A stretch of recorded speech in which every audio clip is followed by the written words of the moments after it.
after Pinoy Time Pop nga eh. Culture 2 years ago. Yes. Kamusta? It's been a long while, Kuis. Kung if anything, bago natin masimulan tong ano na to, I have to say sorry at nawala ako around the scenes. Katulad ni Kuya Gabs. Kung nakikinig ka man, Kuya Gabs, we love you so much, right? Okay. Gabs, I love you. Lang. Anyway. We love you, Kuya Gabs. Yes. Welcome sa Usapang Abe, Season 3. Yes. Mid-season episode. Ito dapat ang episode 1, pero dahil may nangyari, mga Abe, makakasama ko ngayon ang isa sa mga iniidolo ko sa pagsasalita dito sa YouTube community. Shin Mamuchu. Shin, bukod sa pagguhit at pagsasalita at sa malawak na pag-iisip, no? Isa dito sa mga tinitingala natin sa YouTube community ng Abe. Shin Mamuchu, welcome back sa aking Usapang Abe. It's been a while. Maraming salamat sa iyo, Kuya Abe. At tawag dito, I have to disagree sa sinabi mo na tinitingala. Kasi if anything, it's the other way around. Kasi ikaw yung naging mentor ko when it comes to having the confidence na maging buuan pananalita. At saka at the same time, yung DJing method mo, sa'yo ko natutunan yan eh. Kumbaga, yung sa akin lang naman was boses lang and whatnot. Pero what you gave me is so much more. Pero before we even tackle in with that, marami akong tanong eh. Marami akong tanong dito, Kuya Abe. Ikaw magtanong sa akin ngayon. Kasi napagod na ako magtanong. Ganun ba? Tama. Kasi sa totoo lang, Usapang Abe, naalala ko pa to nung nagsimula to eh. And how yung format mo noon. And para na-combine to sa isa sa ano ba meron ngayon?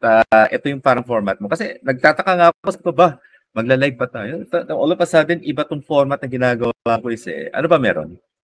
Okay. So to give a little bit of history, no, about this content, no, sa mga bago sa community ng Kuya Abe o ni Kuya JDL sa YouTube and especially here in Spotify. Nag-umpisa to noong nagla-live ako sa YouTube para mapamonetize. Kasi ganun ang patakaran nun eh during 2020, mid of the pandemic. Tama. Okay, so content lang talaga gusto ko eh. Meron akong Dear Kuya JDL podcast. And sabi nila, in order to monetize, hindi sapat yung 1,000 subscribers. You need to get 4,000 watch hours. So para to get that, you need to do live. Kaso nung nag-umpisa ako mag-live, pagharap ko sa camera, hi, hello, kamusta ka, bate, bla bla bla, bla bla bla. Nung una, maganda. Pero kung araw-araw kong gagawin yun, ano yung natututunan ko sa loob ng 1 oras at kalahati o 2 oras? Kasi maximum ko nun, in-schedule ko 2 oras sa isang araw. Ayokong magmatagal kasi unang-una, I respect my time, I respect other people time, no? At saka yung asawa ko, kailangan ko, alam mo naman kung gaano ko ka-importante sa akin yung may time ako sa asawa ko tsaka sa aso ko, di ba? Pero kay ate, I miss ate and Baltic. Kamusta kayo? Okay, hindi ko pa nga napapaprint yung drawing mo hanggang ngayon. Anyway, so ganon. So, pag sabi ko, pagka nag-live ako, gusto ko, may tema, may theme, no? Tapos, nung nakakilala na ako ng mga community, sa madaling sabi, meron na ako mga content na Motivation Monday. No? Ang konsepto nun, kakausap ako ng mga sa community, mga leaders ng community sa YouTube na kakausapin ko, kasama ka doon, no? Nakasama ka doon sa I think, your Motivation Monday or... Leader, pero, I was Motivation Monday, Kuis. Yes, Motivation Monday. I was Motivation Monday, pero I'm not a leader. I was a member of a certain community. Or I mean, yung mga tao na alam ko na may matututunan ako. So, ginagather ko, nililista ko, naglilibot ako sa buong YouTube para makakilala ng mga tao na sa tingin ko meron akong matututunan dito na something eh. Okay? Tapos, sumunod, sabi ko, Tuesday, Just Tuesday. Yeah. Naghanap ako ng mga musikero. Oo. So, enjoy ko yung music, so Just Tuesday. Tapos, hindi ko naman sinasadya na tawagin akong Abe o Kuya Abe. Kasi, sabi ko nga, first of all, lagi kong sinasabi, kaya naging Abe kasi ito yung salitang Kapampangan na parang kakampi. So, nung uso nun diba? Hi guys! Diba? Yung mga ganun, may mga tawag dun sa mga subscribers, no? So sabi ko gusto ko rin noon, pero gusto ko unique. Ayoko na may kamuka. May So pagkakaiba naging Abe. kumbaga. Oo. Tapos paborito ko pa yung pelikula ni Philip Salvador, Commander Dante. Abe ang tawag sa kanya, ang palayaw niya bago siya naging Commander Dante. Pero disclaimer na, hindi po ako komunista. Okay? Pelikula lang 'yun. Kailangan mo i-clear up yan ngayon, kaya knowing na ang format mo ngayon is that like in free talk and whatnot, tandaan mo, ang ganyang klase na movement, malapit sa free talk yan at saka sa free speech, kaya ingat ka na konti dyan. So, yun lang, nililiwanag ko lang. It's just a movie na bata ako noon, lumalaki, so parang ang ganda, astig, di ba? Abe. Kasi ang pangalan niya is Bernabe Buscaino. And then, of course, ang magiging nickname niyan, kung hindi Berna, lalaki yun eh. Okay, ba't man tatawagin na Bernabe yung Bernabe? So, magiging Abe. No? And besides, isa pa, Kapampangan si Mr. Buscaino, no? He's from Tarlac. Tapos sa YouTube, sa photography community, nung ako'y nasa Middle East, talagang tinatawag na nila ako na Abe. So kaya yan, naging tas lagi mo na akong tinatawag na Kuya Abe instead of Kuya JDL. Hindi mawawala eh. Hindi mawawala talaga eh. Nung simula nang minentor mo, Kuya Abe na talaga yung signature na ano ko diyan eh, 'di ba? So tapos nagkaroon usapang Abe, sabi ko, eto, malakas na loob ko mag-live. Magkakaroon ako ng usapang Abe, pero ito, suntok sa buwan ito. Ang mga ang mga i-guess ko, hindi YouTube account holder. Wala silang kinalaman sa YouTube. Sabi sa akin ng mga kakilala ko, sugal yan kasi baka walang manood sa'yo. It doesn't matter kasi sabi ko, ang point ko dito is makakausap ng mga tao na nasa iba't ibang aspeto ng lipunan na kung paano sila naapektuhan nung pandemic, kung anong ginawa nila. For example, may isang nagtatrabaho sa retail, paano ba siya nawalan ng trabaho? Habang nawawalan siya ng trabaho, anong ginagawa niya aside sa trabaho niya? Kasi syempre retail, sarado ang mga mall, wala siyang gagawin. So yun. And then the rest is history. Yeah. I actually agree sa sinabi mo diyan sa pagdating sa pandemic eh. Kasi one thing na nakita ko dito sa YouTube sphere natin, kumbaga, nakalimutan na nila kung anong reason kung bakit nagkasama-sama tayong lahat eh. Kung bakit tayo nagkakilala ng lahat eh. And having so hindi naman sa nostalgic, pero pagbabalik, I think sabihin na nating retrospective, kumbaga, na pagbalik tanaw mga pangyayari, hindi naman masama. Lalo na magka-catch up ka, nasa na kayo ngayon, ano ginagawa ninyo and whatnot. Pero Kuya Abe, may matanong ako kasi sinabi mo yung mga show na yan eh. Ba't nawala as of late? Kasi maski ako, ito, dagdag na rin natin isa sa mga show na meron ka, which is like yung OPM Afternoon Drive. Yes. Speaking ako nagpaparamdam, I replay that eh. Ano nangyari? Kasi maski ako nagulat na lang ako na wala halos yung iba dito. Alam mo ba, akala ng mga tao, gusto kong mawala yung OPM Afternoon Drive. Ayoko. Kasi baby ko yun eh. Yun ang gusto ko talagang gawin eh. Because meron pang Dear Kuya JDL. Kasi ang problema dyan, kapag ka nag-OPM Afternoon Drive ako, hindi naman kala nila madali. Papatugtog lang naman yan si Kuya JDL eh. Tapos yang sasalita ng sasalita. Hindi po, pinag-iisipan ko kung ano yung takbo ng playlist. Hindi ka nila nakilala masyado, Kuya. Hindi ka nila masyadong kakilala. Kaya nga ikaw ang nakakakita ng ganyan katulad din na Kuya Gabs eh. Hindi nyo alam kung anong magplano to. Akala nyo siguro lang kasi basta press live lang yan. Hindi. Maraming preparation yan. Anong gagawin ko? Pagka may naisip ako?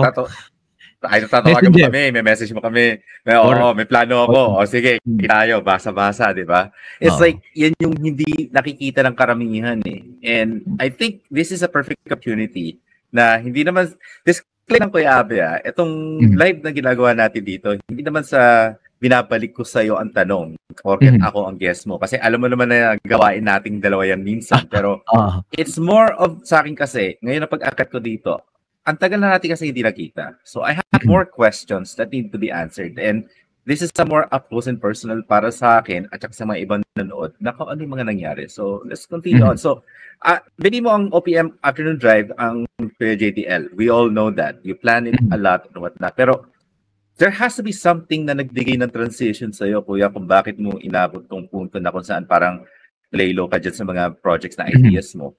Maski kami na Kuya Gabs, nagulat na nga lang kami na tahimik si Kuya Abe ngayon. Hindi masyado puro ano lang. So, what's going on ba? Ano ba ang naging parang change, transition? What causes it and why do you decide na ito na yung gagawin? Actually, hindi ako depressed nalungkot lang ako sa nangyayari, no? Kasi I mean, you're planning, magsasabi ako total, sinabi mo na, and actually ayoko manggaling sa akin mismo. Gusto ko may magtanong kasi baka pag sinabi, baka ma-misinterpret ng ibang tao na arrogante ako or mayabang ako or choosy ako. Nalungkot ako in the sense na yung sense ng programming sa social media na napapanood sa public, no? Parang nawawala na, no? Yung ikaw as a content creator, especially yung malalaking content creator, nag-iisip ka nung yung gusto mong ipanood sa tao. Kasi hindi lang naman ikaw yung makakapanood niyan, may mga another generation na makikita yan, yung para may makiiwan kang legacy, no, kahit papaano. Hindi man sa maraming audience, may iilan. Tapos, pagka nakita ng ibang tao, so bakit ito inaayusan yung content pero walang nanonood? Maraming magagaling na content creator na walang pinapanood because they're not popular. Kasi ngayon ang labanan, if you're popular, maraming manonood sa'yo. Kaso, ang popularity ngayon, hindi dahil dun sa ginagawa mo o dun sa mensahe ng ginagawa mo. Majority. Unang-una, dahil popular, dahil artista ka, o dahil meron kang binibigay sa kanila na pantawid, or yung pang-ayuda, or paano kung wala naman, kung content lang yung puhunan mo, di ba? Kung yung mensahe lang ang puhunan mo. Paano ka na makikipagsabayan ng ganun? Alam mo, Mamucho, ayoko nang hihingi sa tao nung ipamimigay ko rin sa tao. Kasi para sa akin, at ito po yung prinsipyo ko, kung ako tutulong ako sa sarili ko na manggagaling. Hindi ako mag-a-ask ng tulong sa ibang tao, which is sponsorship, para itulong sa iba. Kasi para sa akin, hindi ganun yung prinsipyo ko. Hindi ako Abe, no? Liwanagin ko lang. Wala akong pinapatamaan, wala akong tinitira dito, no? Trip nyo yan, Yan ang inyong prinsipyo, no? I respect that, no? Ako ito, prinsipyo ko. Kaya sinisip ko na siguro back to basic. Inopen ko yung channel na to May 2016, no? Na para magbigay lang ng memory sa aming mag-asawa, yung mga ginagawa namin by video, at mag-practice ako na mag-edit ng video at magbigay ng content. No, yun na lang. Yun. Which is, by the way, nag-i-improve na yung video editing niya. Nakikita ko sa Facebook yan. Oh, thank you. Yung yun sa nasabi mo, yung mga reasonings na yan, siyempre, games and whatnot. Walwalan. Hindi ako against dyan. Walwalan. Sing along. There's nothing wrong with that. I agree with you on that one, Chris. There's nothing wrong with that. Kasi kung yan ang escape mo, yan ang means mo. Go for it. Pero to expect, and this is just my opinion, Chris, pero to expect na merong kahihinatnan ang walwalan ninyo, I don't think it would go any further. Kasi, alam mo, Kuya Abe, now that I moved here, pabalik sa inambayan natin, I've realized talaga, and this is why maski ako, I kind of give it a bit of a chance and benefit of the doubt, ang mga kantahan live stream is maski pala dito sa Pilipinas mismo, kada corner na pupuntahan mo, gabi-gabi yan, walang patid, imposibleng walang hindi nagbi-video, okay? Lagi may nakakantahan. Maski normal na araw yan, walang okasyon, maski sabihin natin na nag-inuman, lagi may kantahan. Ultimong tindahan, sobrang boredom nung nagtitinda, nagbi-video, okay, habang nagtitinda. So, I see it na talaga integrate na talaga sila sa culture na nung nagsimula ang pandemic, naging yun na rin go-to nila, which is the most easiest thing to do, is to sing. If you want to express yourself, go ahead. No problem with that. But going back to my point, if you're expecting na merong magsusur sa'yo because of you doing that, it's a one, as you mentioned kanina. Yeah. Diba? And it's this kind of frustrating kasi yun yung parang automatic default natin. And I'm not just saying na this is just with us Filipinos. In fact, ang mga ibang kultura din, mga ibang lahi din, they have their own means of what they go to. Yeah. And minsan, ang go-to na lang nila ay like Tambayan LS. Which is, Can I share meron din something? mga Pilipino. Oo. Alam mo kasi, may na-realize ako. I'm watching one podcast of Richard Haydarian, isa sa mga geopolitics analysis and professor, with Mark Gamboa and Secretary Ronald Llamas sa isang podcast nila. Nakalimutan ko yung guest nila. Pero yung guest nila is one of the pioneer of news and public affairs sa ABS-CBN after People Power. He's an Ateneo graduate of mass communication, no? Inglesero ito, no? No, Inglesero ito. Pero alam mo, gusto ko yung naratibo niya eh, no? Sila yung nag-umpisa ng The World Tonight. Pagka nakakapakinig ngayon, pagka inaalala nyo nung araw yung The World Tonight with Angelo Castro, formal, English no? Formal, English. Formal English. Alam nyo mga abe, ngayon, noong time na yon, lahat ng tao, majority sa Pilipinas, kahit na hindi gumraduate ng kolehiyo, nagsasalita ng Ingles. Kahit taxi driver, kahit tindera sa palengke, they speak English. Kasi alam mo, swerte tayo sa Asia, no? Kasi hintayin nyo po yung saan ako manggagaling dito. Sa atin, dito sa Asia, tayo lang talaga ang kauna-unahan na tinuruan ng Ingles kasi nasakop tayo ng mga Amerikano at binigay sa atin to ng mga Amerikano in the silver platter. Ngayon, sabi na ang management ng ABS-CBN, reforma tayo. TV Patrol. Siya ang number 1 na kumontra sa TV Patrol kasi ang TV Patrol Taglish, no? Naging naging parang tabloid, no?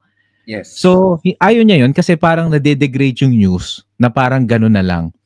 Kasi sa atin, no, ngayon wala nang ABS. Lahat ng flow of information is on the internet, on the social media platform.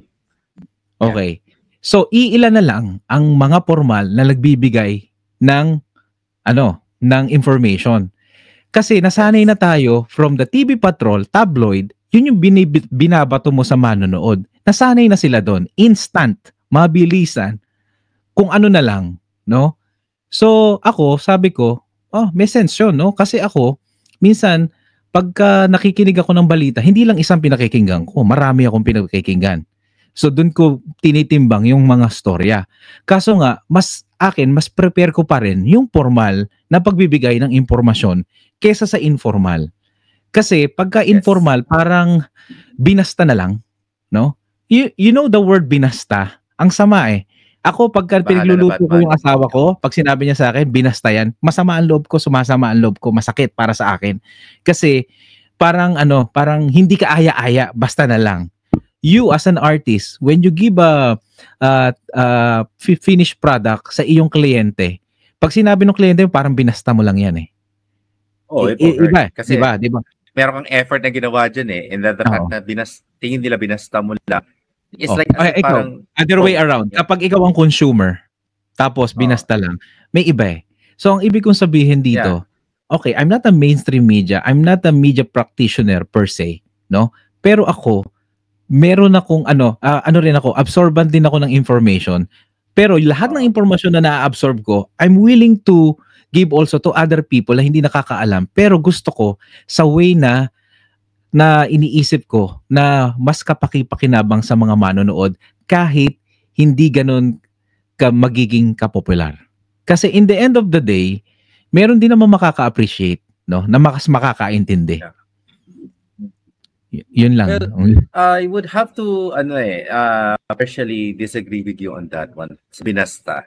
Kasi the biggest justification ng mga tao dyan is that hindi dahil sa binasta yan eh. It's more of like, let's not try to forget that one of the biggest means and draw ng isang network is yung pagiging makamasa. And the thing is that like, let's try to put ourselves into their shoes, di ba? Yes, it is true na ang English is pretty much a lingua franca. Kumbaga, yan yung most common tongue sa buong mundo. It's the most used na language, di ba?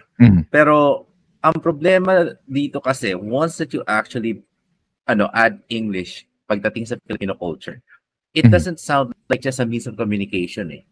It's already a point na kung saan pag sinabing Inglesero ka, they automatically think it's more of like a status, which is what I disagree with. Kasi if anything, same here. People that are from a different country, like yung mga OFWs natin, na napupunta at nag-aaral Arabic, Japanese, or kung ano man ng mga napag-aralan nila, they actually is no different. In fact, mas dapat nga saluduhan natin sila kasi other languages are far more complicated than English, di ba?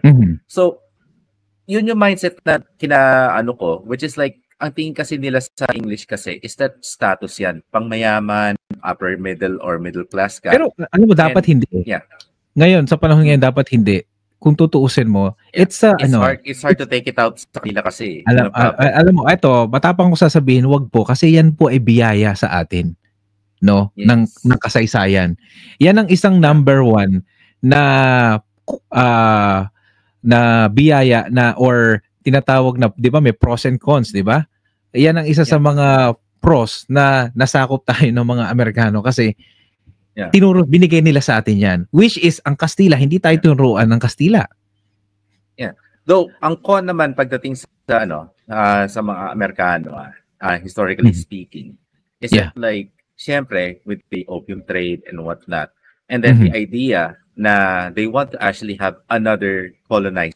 Kumbaga, the colonizers that are basically from a colony din, and they want to actually make it na, okay, kung meron tayong island of Hawaii or Hawaii, sa inyong mga nasa Hawaii dyan, they want the Philippines to be the same way. Kasi strategically speaking, Philippines is pretty much in a center. Pwede siya maging forward operating being kahit anong bansa. If you think about it, by trade, we are the most perfectly positioned na bansa. Especially in forwarding a lot of items. Totoo yun. Naniniwala ko sa dyan. So the only con lang na nakita ko dito was that like it was given to us mainly not so that like it could help our country, but rather to actually continue the colonization. And in a way, it's like a strategic way of globalizing themselves, diba? So kung English-speaking tong mga tao na to, it'll be easier to trade with them, diba? So yun yung nakikita ko na cons lang dito is that historically speaking, it doesn't really look good for our Filipino fellow men. But the advantage na marunong tayo mag-English is what actually makes us more profitable para sa mga ibang bansa. Especially like when it comes to like, hello, call center. There's so many of us that are pretty much is like, pag nag-call ka, di ba, nandiyan pa ako sa States, alam mo na kagad Pilipino yung kausap mo, di ba? Yeah. Okay. But, so maybe we can talk about that in the different episode, no? Na in a different time. Yeah, palagay ko, mas maganda yan kasi magkaiba tayo ng pananaw dyan. Kasi alam mo naman, yung mga, sabi ko sa inyo, kaya gusto kita kasi gusto ko yung mga guests dito, no? Lalo na yung mga kina-guest ko. Yung, we respect each other, no? Pero, pagka may mga stand tayo na kailangan na maghiwalay tayo, we still give, but we don't hindi pa rin nawawala yung respeto sa isa't isa. We don't destroy friendship out of that. And hindi tayo nagkakaano, which is a shoutout nga pala sa isa sa mga kaibigan natin, si Kuya Joe RPG. I'm sure nakilala mo na rin siya more than once. Sabi ko sa kanya hanggang ngayon, kaya segue ko lang uli. Kaya ako sumali ng Blagit. Ano yun? Blagit and Win It ng Team Pacquiao. Dahil sa kanya. Kasi na-challenge ako eh. Yes. Yeah. I would suggest talaga one of these days na i-guest mo siya kasi yan sa sa grupo namin sa Retromancy, mga mahilig kami sa retro, we actually butt heads but we have deep respect and friendship amongst each other. Yun nga lang talaga. Malaking respeto ko sa mama. Sinabi niya pula, ako asul. Malaki respeto ko sa mama until now. Yes. No? Namimiss ko lang ang magsalita at magaling po siya magsalita. Sometimes, no, kung meron akong mga naisip na mga dapat na i-topic and then I think na makakatulong siya as a resource person, no, ay iimbitahan ko siya. Hindi ko lang alam kung paano siya kontakin eh. Pero kung nakikinig ka man, Joe, our PG, one day. Nakikinig yan. I will promote it to him. Okay, promote niya sa Spotify. So, ito pa rin po ang Usapang Abe kasama si Shin Mamuchu of one of my good friend. Kung naabutan nyo lang yung Pinoy pop culture, makikita nyo yung guwapings dun eh. Team for San Lorenzo, Mamuchu. Isa lang ang hindi ko talaga malilimutan dyan sa episode na yan is that like, yung pag-ano natin ng mga history ng mga heroes natin eh. Pero, pero that's the best episode. Yeah. Yes. Dahil talaga one of the best natin lahat tayo napuyat yan. Oo. But, yun yung isa sa mga magiging next na question ko sa iyo, Kuya Abe. Sige. Kasi, isa sa mga naging journey mo dito sa YouTube is pretty much going from one type of format to another.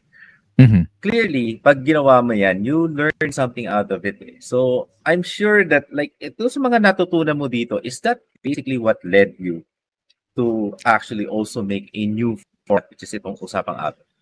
Alam mo, may pinanggagalingan ako dyan eh. Ang asawa ko kasi, matagal niya sa sinasabi, believe daw siya sa akin kasi malakas daw ang loob ko. No? Ewan ko. Malakas daw ang loob ko kasi nung nasa Middle East ako, every year nagpapalit ako ng trabaho. Nahanap ako, no? Hanggang saan ako mapipirme. No? Dito rin sa Canada, pero buti nga sa Canada napirmi na rin. Pero ako, hindi ako takot mag-take ng risk, especially if I know that kung alam ko yung ginagawa ko. No? And besides, content creator, no? As a content creator, dati nahihiya pa akong sabihin na content creator ako, no? Mas gusto ko ngayon sabihin na ako'y content. Yeah, nahiya ako. Kasi parang feeling ko, hindi ako worth it na sabihin sa sarili ko. Ngayon, kaya ko na. I think, yung maturity ng bahagya nandun na. Kasi, noong nag-umpisa ako dito, sa maniwala kayo sa hindi, no? Hindi ko hinangad na kumita sa YouTube. Especially nung inopen ko to. At gusto ko lang may gawin, may paglibangan. Kasi mabilis ako maboard eh. No? Gusto ko na stimulate yung utak ko. Dapat may ginagawa ako, no? At ako pagka hindi ako nag-iisip, parang feeling ko wala akong silbing tao. Kaya hindi ako natatakot mag-take na risk. At isa pa, ang ayoko. Okay, na-inspired ako sa isang programa. Okay, iano ko siya, isusundan ko yung ginagawa nila pero in my own version. Pero yung totally gagayahin, hindi ako ganun kasi ayoko nang nanggagaya. No, ayoko nang gagaya ako. So kaya yung mga ganitong kahit suntok sa buwan, ginagawa ko kasi I have nothing to lose. So kung hindi pumatok, at least I tried, no? Yeah, pero kuya, yun yung 'di ba, sabi mo nga kasi you're taking the risk and whatnot at saka hindi ka nandito para sa monetization. I'm sure you've met so many people. Obviously naman dahil sa ang dami mong interview ng mga podcast and whatnot. Clearly, hindi lang naman mga positives na nakukuha mo dyan. Let's try to actually address the big elephant in the room, kumbaga. Sige. May negativity tayo mga nakukuha. That's the reason why, siyempre, sometimes we change for the bad or for the worse or yung direction natin sa YouTube doesn't even match kung ano yung trajectory na plano natin noon eh. Ano pa yung mga nakikita mo, which is, I'm sure, and forgive me if I'm going to call you out on this one, Kuya Abe, pero I think a part of the reason why you're changing yung mga format mo is because of the fact that it's also because of the negative things na nakikita mo sa community na kinasasamahan mo. And forgive me if I'm assuming this, pero maybe I'm correct in this. So, ano ba yung mga nakikita mong negativity pa? Na iba yung list mo? Ang ayoko yung alam mo, magbabanggit ako, tamaan na bato-bato sa langit ang tamaan, wag magalit. Okay, pinagdaanan din naman to ng community ko dati, no? Yung awayan sa community, between community, no? Yung mga simpleng bagay, bakit kailangan pag-awayan in public? No? Yeah. Ayoko yung nag-aaway sa public eh. Yung within the live stream, call out someone's name, no? Yun ang ayoko, tapos nag-uusap. That's why, pag nakikita ko yun dati sa YouTube, buti nga ngayon wala na masyado. O ewan ko lang siguro dahil tinanggal ko na yung mga ganon na community. Pangalawa, sa TikTok, nakikita ko yun. No? Sa Facebook, hindi ako masyadong nanonood ng live sa Facebook. Pero sa TikTok, matindi. Pagka nag-aaway sila, sobrang public. No? Bakit hindi pag-usapan sa private? No? Ba't kailangan pang malaman ng ibang tao? And then yung mga nakakaalam naman bakit kailangan mo pang sumali, no? Nakakapagod yun kahit hindi ka kasali doon eh. Kahit nakikinig ka lang, na-absorb mo yung negative vibes. Yeah, nagigets kita eh. Kaya katira mo, nandito ako sa dilim ngayon eh. Bumalik ako sa anino, kumbaga. Oo. Pero, sasabi ko lang dyan sa ano mo So, yan yung isa sa mga major reasons. Like yung awayan na sinasabi mo, di ba? Yung awayan na to, is it because of the friends na nakikita mo or not because you were involved in it? Dati naging involved ako sa mga awayan na yan eh. No? My previous team, hindi na ako magbabanggit. And syempre may samaan ng loob pero hindi na pag-usapan o ayaw nang ayusin, no? Pero okay lang. Siguro time will come na maybe for some other time and ways, no? Magkukurusan landas and we talk about it and we settle. Okay naman ako sa ganun, no? Hindi naman ako nagtatanim, no? Kasi unang-una nilalayo ko ang asawa ko saka mga kapatid ko or sino mang pamilya ko sa mga ganung bagay. Ayoko silang makasali. Smart move. No? Tamang move yan. Kasi ito, I'm gonna be honest with you. I think, di ba sinasabi mo hindi ka sigurado kung nanahimik lang ba or dahil nalihis ka? I'm gonna be honest with you. I think dahil nalihis ka. Kasi to share a little bit of my current experience right now, nagsawa na rin ako eh. Actually. Doon mo ma-realize kasi like, most of the things na napagdaanan ko for the last few years bago ako umuwi dito sa Pilipinas. Pag may conflict, dito mo malalaman talaga, is it really because meron talagang away? Or is it because you know na if there are people watching and looking at the dirty laundries, kikita ka. I found out na marami sa mga tao ngayon is that like they fight for their hindi pa tayo sa political dito We're just talking about like community ba lang ito? Whatever. Community. Teams. Yeah, mga teams na yan. But the thing is that like you'll be surprised that there are sponsors na ultimong nagbabayad sa mga vloggers nila para tirahin kung sino-sino. And doon ako na na I can't believe na nandun na tayo sa level na gano'n. Na ang awayan ngayon, meron ng bayad basta tirahin mo lang si ganito at si ganyan. Na sabi ko, nung una, kasi maski ako nasali ako sa gulo. Okay? Ang pinaglalaban ko nun, in fact, maski nga si Momo nasali din, pinaglalaban namin is like yung ano yung nangyari. We need to know the truth. We need to see the from eye to eye. Ang problema, naging balahuraan or ad hominem. Now, some would say, yan ang gimmick and whatnot. Sure. Okay, fair enough. Magmurahan and whatnot, go for it. That's your entertainment purposes, go for it. Pero for how long na yan ang magiging format mo? If you know that paulit-ulit na lang, but you never really solve anything, meron ba talagang tension or is it really na tawag dito? You're really just there for the sake na merong gulo. Because whether we like it or not, bato-bato sa langit at tamaan na magmagagal. Nanonood para lang sa purpose na makakita sila na nag-aaway. And gusto nila, nakasali sila.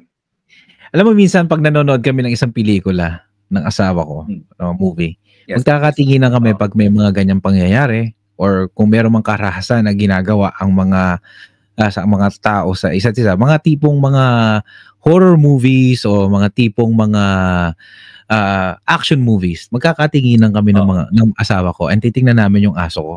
Alam mo, lagi kong sinasabi sa aso ko, alam mo, ang swerte mo, hindi ka tao minsan. Yeah, kasi masarap maging tao. Binigyan tayo ng biyaya, no? Kung kayo po ay naniniwala sa Diyos. Kaya lang minsan hindi natin minamaximize sa dapat natin ginagawa, no? Minsan talagang mas tayo mas morbid ba? Tama ba? Mas tayo? Mas gusto natin ng karahasan. We want to see blood. We want to hear fight, no? But parang mas doon tayo na-entertain kesa doon sa mga magagandang gawain na hindi ko maintindihan hanggang ngayon. Ano ko pa rin. And then, nung sinabi mo na may magbabayad about doon, ikaw, paano mo matitake na pinapakain mo sa pamilya mo is galing sa ganun? Maniwala ka't hindi, natitiis nila yan kasi alam na nila na ganyan na ang kalakalan Ang dito kasi, Kuis, you're still looking at it from a certain angle as an outsider. Okay, sige, bago ko ituloy yan, sa lahat po ng nakikinig, ako po ang paniniwala ko and I stand with this. Hindi porket ginagawa nung isa, gagawin mo na rin. No? agree. Hindi porke I agree. ginagawa na ng lahat, kahit masama at kahit nakakasagabal ka, igagawin mo pa rin. Mas alam mo yung mas nakakatama, no? Alam mo yung tama at mali. Hindi porket, parang sa school lang yan eh, no? Okay, bakit ka bagsak? Wag po kayong mag-alala, lahat sila bagsak. No? Lahat kayo bagsak pero hindi ka kasi nag-aral na mabuti, no? Hindi yun excuse, no? At hindi porket nakasanayan na kahit matagal na panahon, kahit bawal, gagawin mo pa rin kahit yun na yung kalakaran. Yun ang stand ko. Ayoko nun. Hindi ko stand dyan. Ikaw? Pero ito kasi ang sa reason na nakikita ko na pinakampihan ko sila and what. Pero hindi naman sa gusto nilang gayahin dahil yun ang nature nila. Yung ginagaya nila kasi yun ang kumita. No. Wag na tayong lumayo sa dito. Ang lahat ng galawan is para tumaas ang algorithm, mapansin ka ni algorithm, and then at the same time, kumita ka. Ang problema lang kasi, ang tao, pag meron silang ginagaya, hindi nila automatically nakikita ang rason or ang narrative behind the ginagaya nila. Ang nakikita lang nila kung ano yung nakikita nila sa camera. So, ginaya mo yan, kumbaga meron ka na sariling narrative eh. Tapos magugulat ka na lang, meron isang gagaya sa'yo at meron pang gagaya dyan. Best example dyan yung professor ko. Okay? Ang sabi dito, a little bit of tangent lang. Nagpuputol ako ng mga pyesa para sa art material ko. Ang katamaran ko, imbes na gamitin ko na yung ruler, dahil ginamit ko na para dito sa unang pinutol ko na stick. Pag ko pa gagamitin yung ruler, ito na yung stick ko. Ito na lang ang gagamitin ko na ruler, itong stick na to. Alam ko sa professor ko. Sige, gawin mo yan. Di pinutol gamit yung stick. Pinakuha sa akin yung maliit, yung pinakahuli na pinutol ko. Sa mukha, sa malayo, mukhang magkakapareho sila. Paglagay ko sa measurement, ilang centimeters ang niya, ang kakaiba niya. Bakit? Dahil habang pinuputol ko yung stick na yan, kinukuha niya ang measurement nung dulo, nung stick na yon. Tapos yung pangalawa, yung pangatlo, pang-apat, pang-lima. So, mababawasan siya. Yung exact measurement. Mababawas. Ngayon, ito ang nangyayari sa mga YouTubers na ginagaya mong isang tao na hindi mo alam ang buong pagkatao ng tao na ginagaya mo or alternative. Meron ka na sariling persona and narrative pagkatapos mo gayahin yan. And then before you know it, you have a whole set of these people na ito ang format nila kasi kumikita. And people are gonna keep coming in. Some people will fail, some people will succeed. Exactly. At hindi ko maintindihan. Okay, you build a community. Bakit takot tayo na maging mag-isa? Meron naman mga content creator na sila mag-isa lang, solo content creator. Bakit kailangan mo ng sandamakmak na army, no? Alam niyo po, ako ang pananaw ko diyan, magalit na kayo sa akin. Kapag kailangan mo ng sandamakmak na army to build the content, takot ka mag-isa, hindi mo kaya mag-isa. Yes, kasi meron naman talaga tao na ayoko naman gamitin itong method na to kasi it's not really scientifically proven, pero maraming nagsabi merong alpha, beta, sigma ng mga tao, di ba? Yung mga papagay, yan yung mga sigma, yan yung mga introverted. Yan yung mga alpha, yan yung mga nag-aano ng mga beta. Mga bida-bida. So, mga alpha. Actually, mas gusto ko ang sigma eh. Mas gusto ko ang sigma eh. Ngayon, ang nakakatawa dyan, minsan ang sigma, sumasama yan sa mga alpha. Para yung community na kumbaga yung environment ng sigma na yan patiwasay at tahimik. Pero kung yung alpha maingay pa rin and what not, minsan yung sigma na yung nagwo-walk away diyan. Nang walang paalam. Hindi mo na kailangan magdahilan, basta sige, malis ka na lang. And then ang problema kasi kaya hindi makakapag-isip ng ibang tao kasi yun ang nila eh. Hindi natin matatanggal quiz. Sabihin na natin na ako, ikaw, meron tayong mga introverted tendencies. Hindi lahat ng tao ganyan. Lahat ng karamihan ng mga tao, meron silang extroverted na nature talaga.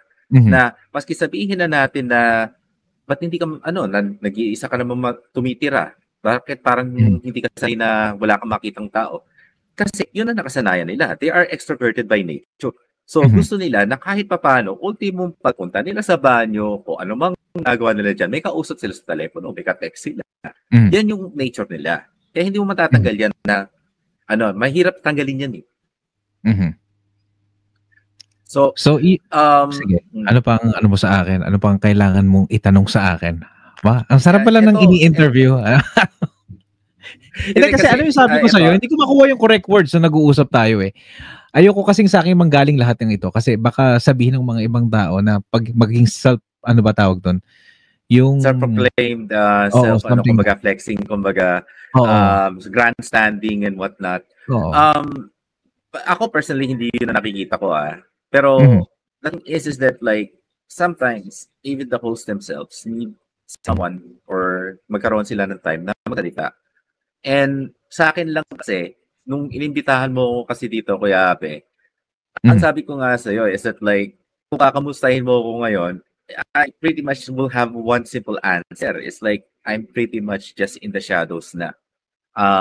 Ayoko na masyado ng na nakikita or nai-involve ako kasi nakakaano na time consuming, energy consuming, and at the same time, exactly. Walang nagbabago. No matter how much you try to actually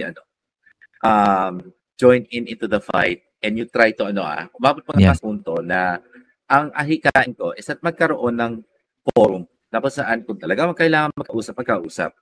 But ang problema is that like, bakit gagawin yon kung ang pinakagusto lang talaga ng mga tao is magkagulo, magkampihan, magbidahan, and at the same time, magsama-sama kayo na yung mga tao na gustong-gusto yung gulo, gusto nila kasama sila. Sila yung magiging parang na ninja, estiya, whatever na patatawag mo na yan. Oo. At yan ang ini-enjoy tapos nila. Ang ayoko pa, alam mo, Abe, ang isa pang ayoko pala na naranasan ko dito.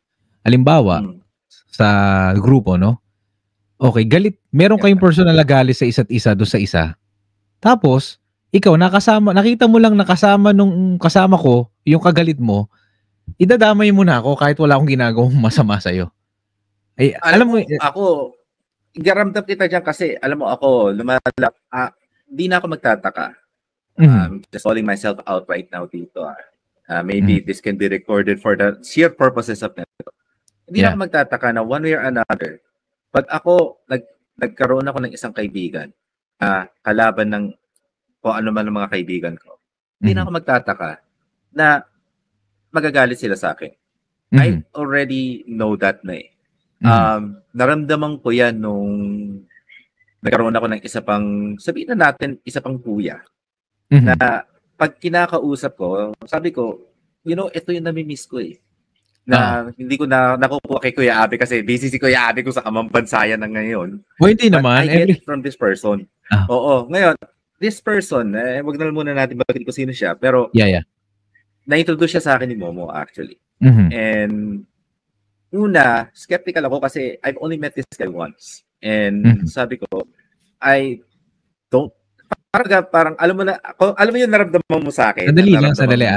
Sa mga hindi po nakakaalam, yung kanina pa niyang sinasabi niyang Momo, yun po yung kanyang better half.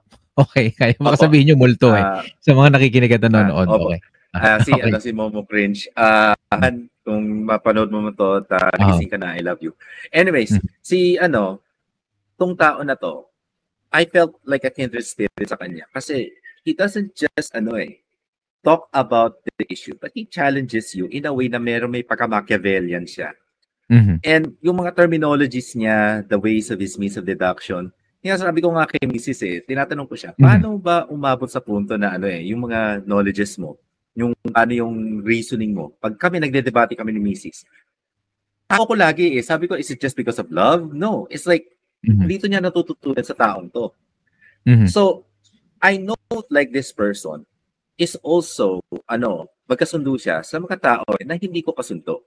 Pero dito ko naranasan na nung na-involve ako sa live niya, na maski kalaban ko, maski magkatabi kami sa chatroom, nagkakaroon ng moderation na kung saan, kung wala sa issue or wala sa topic, sipain namin kayo, i-mute namin kayo. And this actually made me feel comfortable to a sense na merong equal grounds pala dito sa YouTube. Hindi yan, may gray area, hindi black and white. So, but I know that the fact na kasama ko lagi itong taong to or nakakadaw pampalad ko na lately, I won't be surprised that meron na mga tao na nag-iisip na baka etong si Shin tatalikod na or whatever or kung ano man yan. And if that would be the case, di dapat matagal ko na ginawa, di ba? Pero that's the reason why I stay silent. But it's like one of the last few beacons of hope na nakikita ko sa YT is that like meron rin naman mga tao that are on the middle. Troll na. Aasarin ka niyan. Question yung pagkatao mo. The reason, the reasons that's why I like yung sa ating tatlo ni Gabs, ikaw at ako. Tatlo lang tayo but we never call team sa samahan natin. We're just more friendship. Na AM unit tayo wala tayong obligasyon na kapag ayaw ng isa, ayaw ng isa, walang pilitan, walang tampuhan. And then, gaano katagal bago tayo umupo uli sa live or sa isang content na ganito. And I never force both of you to do it, no? That's why, kahit I'll be honest with you, no? Sometimes, no? Kapag chinachat ko kayo, no? Yun yung mga time na parang I feel that I'm so alone, no? In this community. Parang ako na lang yung natitira. Parang mag-isa na lang ako na sa pakikipaglaban sa, content creating, live streaming, no? Minsan dumarating yan because I'm just only a human, no?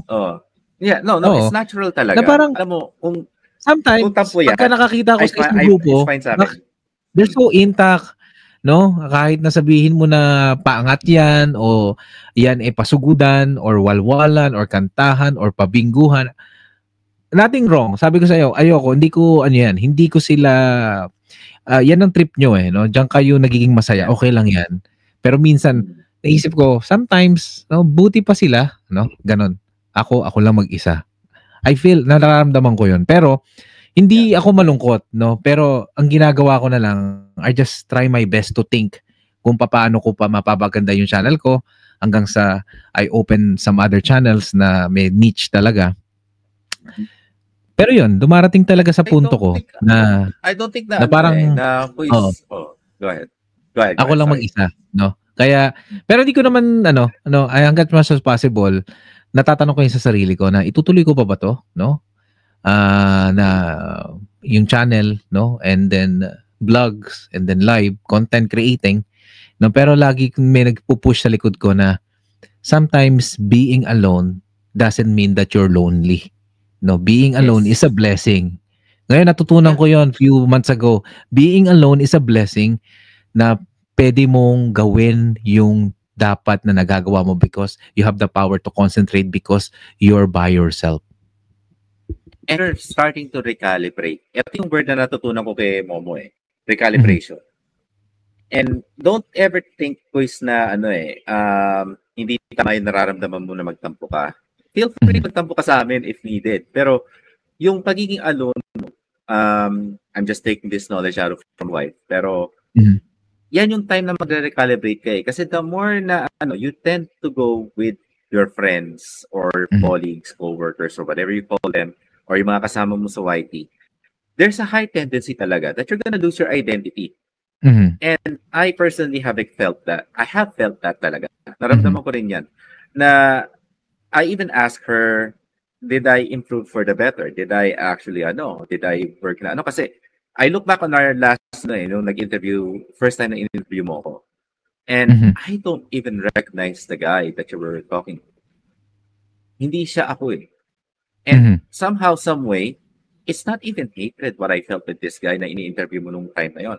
It's actually admiration. Because he was true to himself He wasn't really thinking too much of what other people actually needs to think of or yung mga matters nila. Na ang sabi ko, I think yung sinabi mo nga kuya na sometimes it's better na yung being alone and whatnot. Momo told me that's the best time to recalibrate, to remember who you really are. Kasi makakalimutan mo yung sarili mo. Before you know it, yung Abe na alam natin na photographer, videographer, DJ, and whatnot. Sabihin na natin na pasama ka sa mga communities na yan and every single day nandiyan ka trying to force them to not just sing but at the same time run an open forum. But for 2 years na ginawa-gawa mo yan, nadadala ka lang ng issue nila, nadadala ka lang ng mga topic nila, nadadala ka lang ng kung anong ganap nila. You will be surprised na hindi ka na ikaw si Abe. Hindi na ikaw yung Dear Kuya Abe na nagbabasa ng letter, na DJ, whatnot. You're just another live streamer or tao na may YT account na umaakyat para lang makipagkwentuhan. Since hindi mo naman trip kumanta. And then sooner or later, mag-trip ka na lang, kumakanta ka na lang bigla. Oo nga eh. Diba? Actually, sabi ko, I love singing, pero hello, kumakanta talaga ako, no? Sorry. Yeah. Hindi ako mayabang. Kumakanta po ako. May alam po ako sa music, basic, no? Pero ayoko nun eh. Kasi sabi ko nga lagi eh, lahat na kayo kumakanta, ako na lang ang manonood nyo. Pero wala ni isa. Ito ang gusto kong sabihin sa kanila. Wala ni isa na kumakausap sa isang tao para ipalabas sa kanyang channel na yung tao na yon ay magaling at matalino. Wala. Bibihira. Siguro iilan lang. Most of them kasi it's about themselves.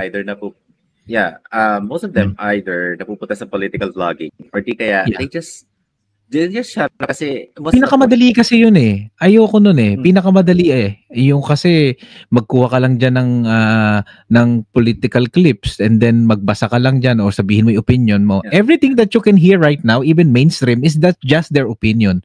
You can have your own opinion too. No, basta kailangan mo lang panindigan. For me, if you can see some of my blogs sa Kuya JDL, binabasa it's narrate, no, and then show to them. Kasi gusto ko magbigay ng knowledge about doon sa nakita ko. So kapag nagpunta sila doon, basic, alam nila, ito pala yung napanood ko kay Kuya JDL, no? Ito palang lugar na to, ito yung historical background nito. So at least kahit pa paano, meron kang knowledge about that building, about that bridge, about that person, no? Kasi hindi mo naman masasabi na darating ang panahon na yung mga pinupuntahan ko, mapupuntahan din ng mga nanonood sa akin. O mamimit din nila yung mga tao na nakikita ko pagdating ng panahon. Yeah. No? Kasi may ano yun eh. May chance na mangyari yun. Yung sinasabi mo na sa political madali, yes and no. Pero to say na it's just like, kasi na-dip din ako sa political vlogging. Dahil nga doon sa tao na binabanggit. Doon ko lang sa kanya nakita rin na when you go for debates, kasi nagde-debate siya eh. And guess what he also take debates, not just with political but even religion. Nandun yung parte na kung saan they actually not just talk about kung ano yung nangyayari sa politics ngayon, balakuraan and whatnot, mag-a-ad hominem ka sa tao na mag-ano ka. They actually do yung system of action pa. And they believe the ideas of yung three patos, logos, and pasensya na nakalimutan ko yung tatlo. Pero the point being is that like he has all these techniques in which nagde-deduct siya, throw a theory. Doon sa theory niya, i-falsify niya. Kumbaga parang sa detective pa. Na yung ano man na magiging conclusion niya is mainly because ginawa niya lahat para i-falsify yung pinaniwala niya. And sa akin, it's like, that is actually good kasi one day, you'll think na ang pinapanood mo, di ba, ay, mukhang pro-Duterte to kasi ganito yung sinasabi niya. Then magugulat ka na lang, teka, ba't mo kinikriticize si Duterte? Akala ko ba pro-Duterte ka? Doon mo marirealize that there are people na nasa political blogging that they're not really leaning onto a certain political group. Rather, they're there to analyze and at the same time, try to throw in opinion na, look, we support your idea dito, but as a whole, you still have some certain flaws dito that we actually see, and that's what we want to talk about. Yeah, not all of them are into just like, itong ginawa ni Duterte, itong ginawa ni Marcos. Pahala, sige, kung ano na lang malabas sa bibig mo. Okay. Not all of them bad. Like that. Hindi kasi ako masyado nagfa-follow ng mga ng mga political bloggers, no? Siguro ang pina-follow ko madalas mga mainstream and yung mga political analysis. Okay. That's actually the root din. Most of them do have political analysis. Ang pagkakaiba lang kasi ng mga political analysts na nag-YouTube, tulad nung kaapelito kong si Professor Contreras, shout out sa inyo, they actually already go with their editorial opinions. Wala yung process of eliminating the idea, process of na deduction, falsification, and whatnot. Wala yun eh. It's all behind scenes. And most people tend to get bored kasi sa na yan. The other guy, he tends to do that with a little slight of twist. Parang katulad ng isang kaibigan ko, na maingay at sabihin na natin balahura sa bibig. Ang pagkakaiba lang is that like, hindi masyadong mamura-mura, pero it's all about like, pag sinabi kanya bobo ka kasi, ito yung listahan ng bakit, at ito yung deduction ko. Ito ang pakiramdam mo, at ito ang opinion mo. So, hindi siya subjective. Objective, meron siya yung pakikita sa'yo kung bakit may mga listahan siya. Yes. Hindi yung dahil bugso lang ng damdamin mo. Yeah, that's the thing na what actually draws me to this person was because yun nga pathos, logos, and ethos. Okay, I need to meet that person. PM mo ko. Yeah, PM is the key. Okay. Yeah, he believes on these three things, and then he also highly believes on pragmatism. Pagdating sa And sabi ko nga tawag dito, meron nga siyang ginagawa movement ngayon, tinatawag niyang mga pragmarites, mixing yung pagiging marites mo with pragmatism. So, instead of just going with the things na naririnig mo, you falsify and add facts into it. Tapos, itideduct mo yan with all certain theories na nakukuha mo. Okay. From there, magkakaroon ka ng conclusion na hindi biased. Yeah. Darating tayo dyan pag kailangan ko siyang ma-meet. But, alam mo ba? I'll set up a meeting someday. Wag mo akong pagtatawanan, active na rin ako sa TikTok. Nagpo-post na ako madalas sa TikTok. Alam mo ba kung ano mga pinopost ko sa TikTok?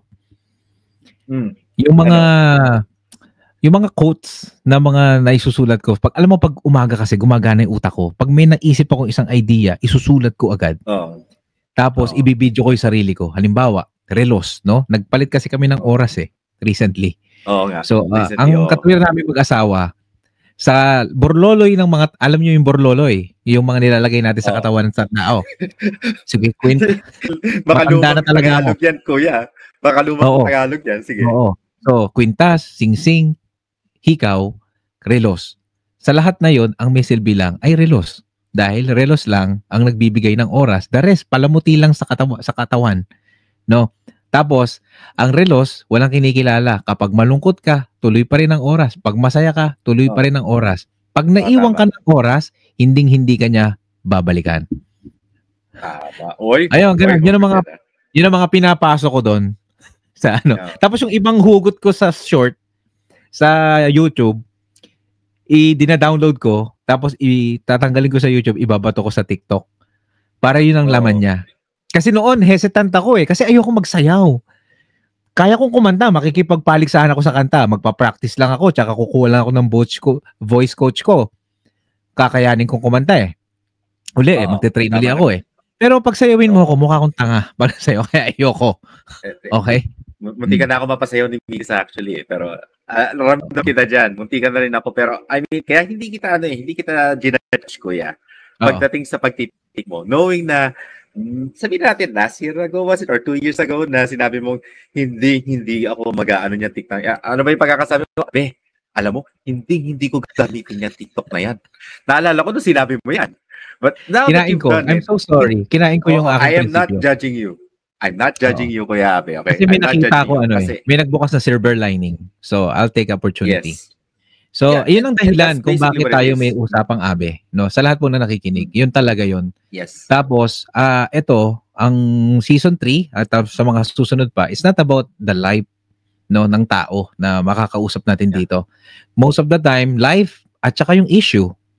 Kung ano yung kanyang paninindigan, kagaya nung paninindigan ni Mamuchu, no? Ni Shin, kanina sa mga bagay-bagay. Ni Shin. At sa paninindigan ko din, kasama na doon yung mga tanong niya sa akin kung bakit sinubukan ko uli na mag-podcast. And I really love talking to people. No? Hindi ba ako napapagod? Yun ang trabaho ko. Nakikipag-usap ako sa libo-libong, daan-daang tao kada oras. No? Pero I never stop. No? I think... May tanong ako sa'yo, kuya. May tanong ako sa'yo real quick. With all these things that have happened, 3 years, 4 years, is it worth it? Good or bad, is it worth it? Worth it. Then all I could say, whenever you have doubt ko is, keep going. So anyways, go on. At kapag ka meron ako mga silent listener na nagsasabi sa akin, no? At nakapakinggan ko yung sarili ko, no? Mas gusto ko pinapakinggan yung sarili ko kaysa pinapanood I don't know why. No? Lagi ako nagre-review ng mga ginagawa ko. Kapag nakakakita ko ng mga content creator, tinitingnan ko yung mga ginagawa ko. I need to compare myself with them kasi gusto ko matuto. Hindi dahil naiinggit ako, no? Dahil maganda yung kanila, na-appreciate ko, tinitingnan ko sa akin kung paano ko mapapaganda katulad ng kanila, no? Pero ayokong sabihin yung salitang inggit kasi inggit for me is a negative thing, no? Siguro yung inspiration, no? Yun ang kinukuha ko. Namomotivate ka na right? ano ka, na natutulak ka nila. Natutulak ka nila. Yun na lang yung pinakamaganda masabi dyan. Kasi pag inggit ka, ang connotation kasi dyan, hindi ka gumagalaw para makuha mo kung ano meron siya. Kaya ka nag-iinggit. Kasi hindi mo ginagawa ng action. Pero since ginagawa mo to ng action, ibig sabihin yan, tinutulak ka nila. Na mo-motivate ka nila. Yun na lang yung pag na naisip ko, bisa motivate eh. Tinutulak ka para sa ano na yan.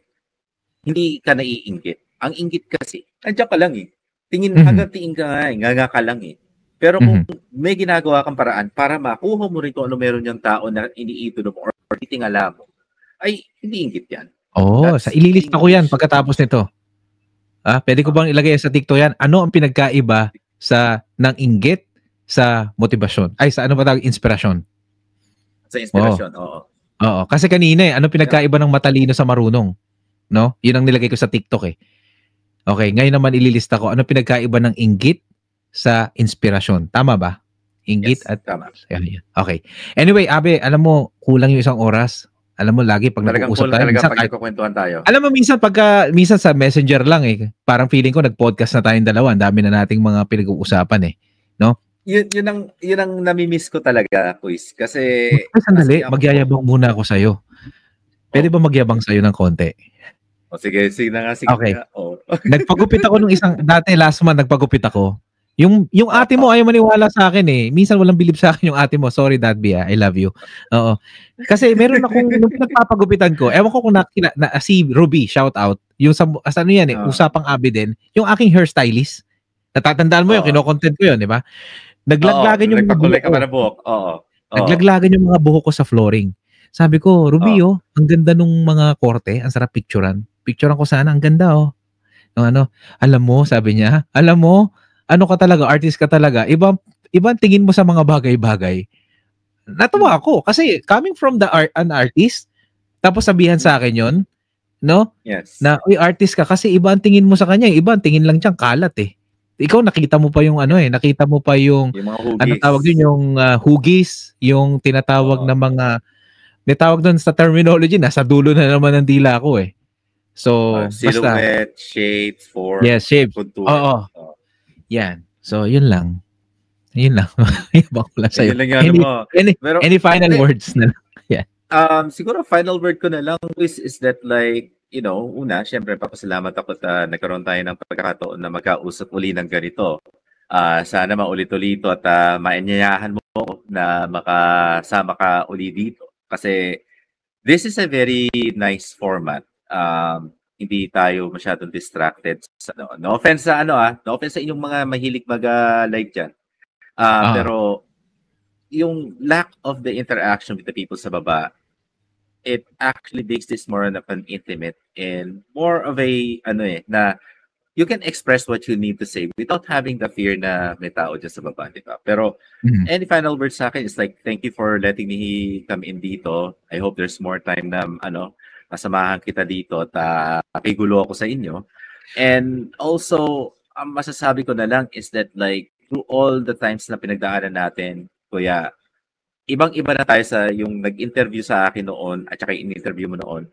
Hindi na sila yung tao na na magkaharap ngayon. Pareho tayo na may mga pinagdaanan, pare-pareho tayo na mayroong mga na-realize, pare-pareho tayo na nagbago. Pero despite sa mga pagbabago na yan, always remember na yung pagbabago na yan, you should never try to regret whatever path you take. Because kung ano man yan, at the end of the road, when you finally reach that goal, you're going to appreciate no matter how many roadblocks or curves you have encountered, right? Because that road is basically the definition of who you were and whatever is this thing you call legacy is. Wala yan sa kung ano man yung maiiwan mo, yan yung legacy mo eh. But it's best seen with your own eyes the path that you've actually started and created and ended with. All right. Thank you so much, Sheen, for being with me at special episode, no? Mid-season episode ng Usapang Abe. Syempre, ako pong lingkod, Kuya JDL. Yes. At mamaya off-air, sasabihin ko sa kanya kung ano yung nasa next topic namin na hindi yan magtatagal. Mabilis lang namin i-record dyan sa mga susunod na linggo. Thank you so much for listening. Best regards, Kuya JDL.